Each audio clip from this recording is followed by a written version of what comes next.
Hello, and welcome to the Smart Investor Podcast, where smart investors get their information about the markets.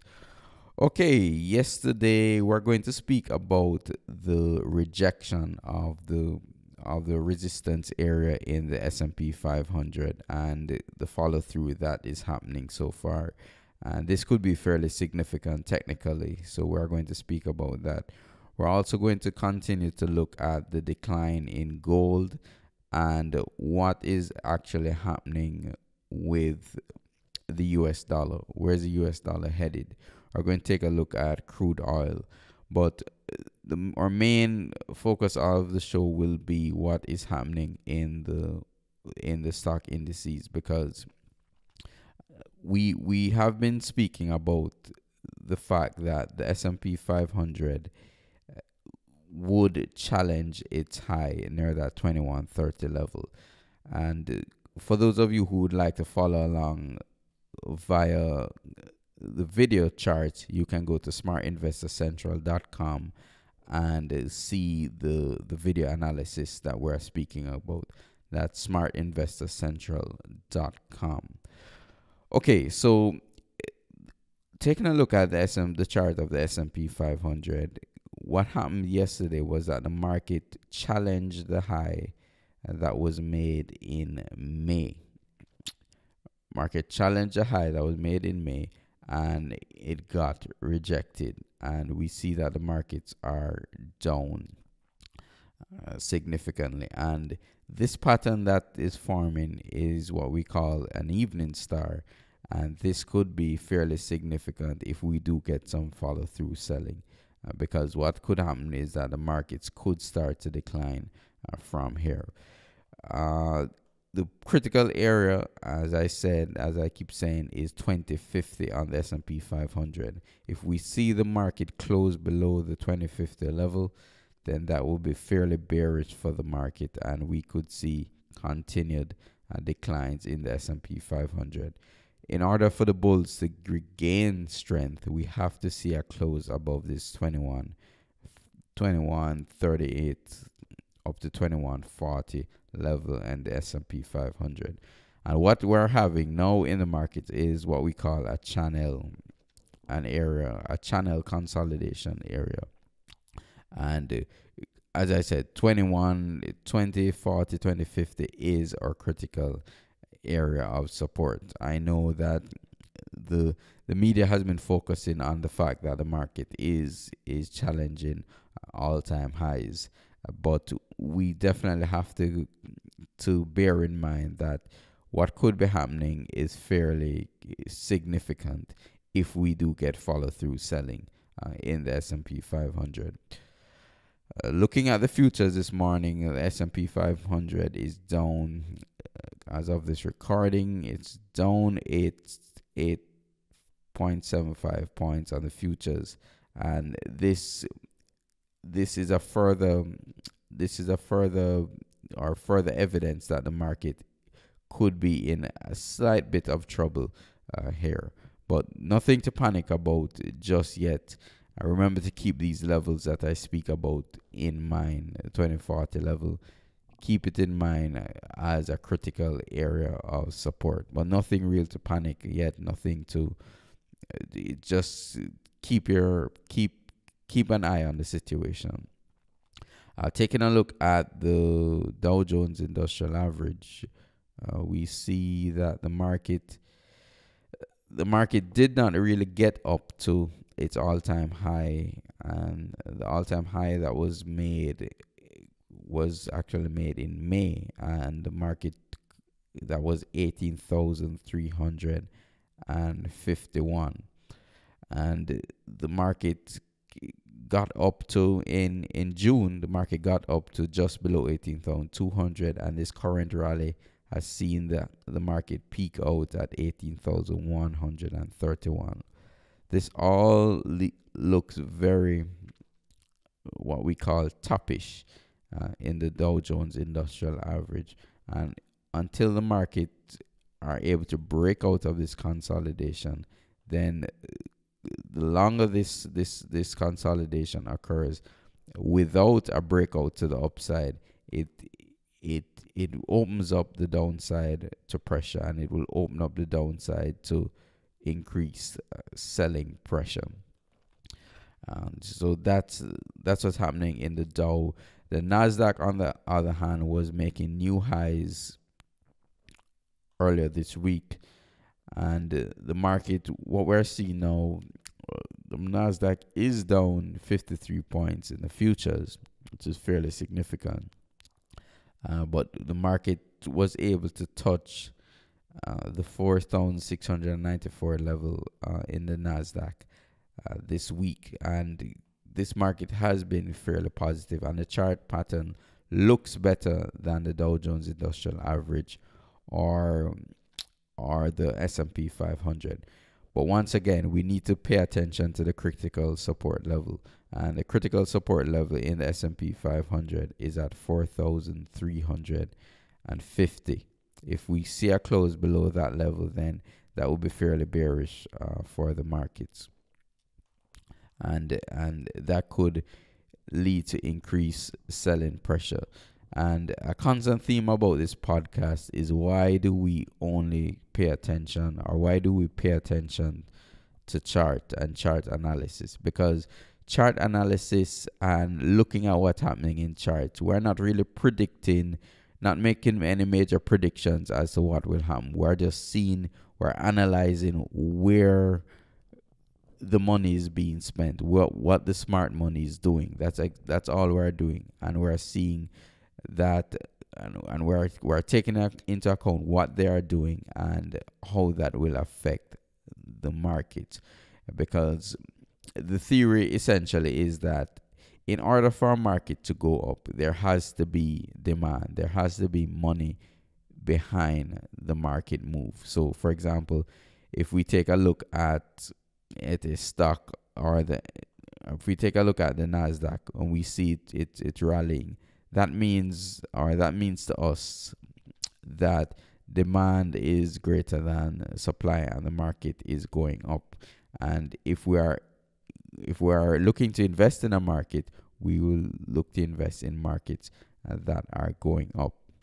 Now, what happens, why we highlight various support and resistance areas, is because if certain areas on a chart are breached, then what you will find is that a lot of institutional sellers may come in and start to sell that market, and then the momentum will shift. There won't be more demand than supply. There may be more supply than demand, and then that will push the prices down. And this I believe is the best way to look at the markets and the best way to analyze the market. This is how any investor can analyze what is going on in the markets without being confused by what's happening in the media. Because remember, the majority in the 2008 financial crisis, it caught the media and the majority of investors off guard. But if you're paying attention to what was happening on the charts, what the prices were actually telling you, you would have gotten a heads up to see what's going on in the markets. For my podcast listeners, if you'd like a free investing class or a free stock course on how to do all of this is not going to turn you into a fund manager overnight, but what it will do is allow you as an investor the basics of how to actually determine whether you should be buying a stock or selling a stock. It's not as difficult as the mainstream may put it. And if you'd like a free course, I've prepared a free DVD. You go to smartinvestorcentral.com and you will see on the right hand side where you can sign up for that free DVD course. Is very valuable, and it will allow you to, if someone, for example, if your financial advisor comes to you, it would allow you to tell whether that financial advisor is giving you good advice or bad advice on a particular stock. Okay, So moving on and taking a look at the US dollar, we see that the market is unchanged for the day. We did have a move down in the dollar yesterday, but the market has stabilized somewhat and is currently unchanged on the day. For the dollar, the market is looking like it wants to challenge the high near this 100 level on the dollar, and we're going to see if the market can reach back up to that level. The dollar has enjoyed a pretty good run ever since May of last year, and so over the last year the dollar is up significantly. This is a move once again that the mainstream did not see, and the mainstream did not anticipate. And what we found is that you could have made some, if you had positioned your portfolio properly, you would have benefited from the gain in the dollar that we see from May up till our present time of July. So this was a market again. If you look at the chart at the dollar, you see a huge uptrend. And what does that tell us? That tells us that demand is greater than supply, and that's what is pushing up prices. And in order to make money in these markets, you need to capture these trends in the market, and when the trend ends, you get out of the market. Okay, taking a look at gold, and this is an example once again of a market in decline. And the number one question we get here is what about gold? And gold currently is in a downtrend, and a downtrend really means that supply is greater than demand, and that's why the market is being pushed to the downside. And as a smart investor, if you are looking to take advantage of a rise in the market, you do not. It's better not to follow the advice of the mainstream and to try and catch a falling knife. This market is in a pretty strong downtrend, and until the trend turns around and looks positive, I would be on the short side of this market. I'm definitely not on the long side of this market. And I know a lot of folks have bought into the media hype and have considerable holdings in gold. And if your holdings are tied to the price of the metal, you may be underwater significantly. This is once again an example of not following what the mainstream, not following what the advertisements are telling you, but following what the price action is telling you. And the price action in gold is telling you that this market is in a downtrend. And the rule number one, we do not buy a market in a downtrend if we're looking for gains. We wait until that trend has ended and a new uptrend has started, and that's the time to be buying a particular asset. Okay, taking a look at silver, and we have spoken a lot about what's happening in the gold market, but what is happening in silver? Is silver following what gold is doing? And the answer is definitely yes. Silver has been, ever since the market topped out in 2010, and that market top was near the $50 level. And at that time, we're hearing a lot of noise about inflation and about the fact that silver is an excellent hedge. And I remember seeing advertisements on TV in 2012, in 2013, 2014, and even today about how silver is a good investment and how the prices will turn around.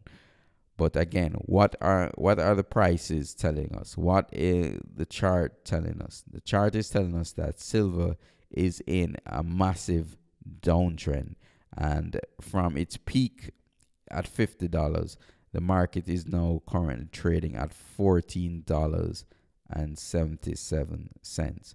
Yes, that's correct. $14.77. And this is an example of a market I would not be on the long side of this market, because we're in a pretty strong downtrend. So I know there are a lot of doom and gloomers out there that have bought into what the media has been telling you, and what folks who believe that inflation is around the corner has been telling you to buy silver. And if for the folks who have bought this market, they are underwater significantly, because the market has been going down for the last 4 years. And if a better thing to have been in the last 4 years is, yes, the stock market, because while silver has been going down, the stock market has been going up. And then you may ask me, oh, it's good to see all of this in hindsight, but how would we have known in the moment? You would have known in the moment by the mere fact that the market was in a downtrend. So taking a look at the silver market again, we see that we have a series of lower lows, lower highs. Ever since 2011, the market broke down, lower lows, lower highs, and lower lows, lower highs. And you had, as someone who follows what the price action is doing as opposed to what the fundamentals are doing, you would have ample opportunity to get out of this market or play this market from the short side. And all of this is explained in the free course on how to manage your portfolio and how to invest profitably in the markets. And you can go and find it at smartinvestorcentral.com. And it's all free, and you can just take advantage of the free offer, because I can tell you, investing nowadays can be fairly uncertain and fairly risky. And you, even if you have a financial advisor or someone managing your portfolio, it's always good to know what's happening. It's always good to bear in mind what's happening in the markets, and do some analysis for yourself. And the methods that I suggest on that DVD, you'll be well on the way to knowing whether you should be buying or selling a particular asset. Taking a look at the futures of the market, we see that the markets are recovering slightly. The Dow is not down 72, it's now down 64, and the S&P 500 is down 8. The Nasdaq is still down 53, fairly significant. Okay, so we advice for what's happening in the market, the stock market, is to keep in mind of this old high, and see how the prices react to the old high. Looking over in Europe, we see that the German DAX is down on the day, and it's down pretty significantly. And we're testing resistance that has turned support in the 11,600 level. So we're going to see if this market collapses below the 11,600 level, and a close below 10,600 would be fairly bearish for the German DAX. And taking a look at the FTSE, the FTSE is down slightly on the day, closing in at 6,769. It's down slightly, and we see a disturbing pattern on the FTSE of slightly lower highs and lower lows. And this could be the start of a downtrend in the FTSE. And until this pattern is broken, then the FTSE could be in some trouble. For the pattern to break, you'd want to see a break above the 6,900 level. In terms of US stocks, let me take a look at the stock of Nike. And Nike has been in a rally over the last couple of years, actually. And this rally looks fairly healthy. And this rally, put it this way, there is no reason to think that this rally will turn around soon. But if we do get a break below 108 and a break below 104, 108 and 104 are the levels to pay attention to. If we do break below those levels, then it will be advisable to take some profits on Nike, because the market could be in for a larger pullback if we hit those levels. But for now, the market is in an uptrend, and this is a hold. It's a stock that I would be holding at this point in time.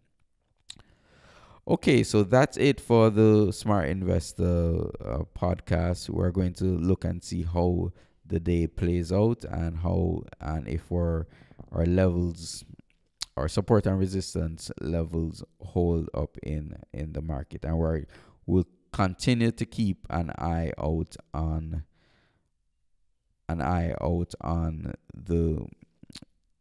the price in gold. Okay, thank you very much for listening, and I will see you again tomorrow.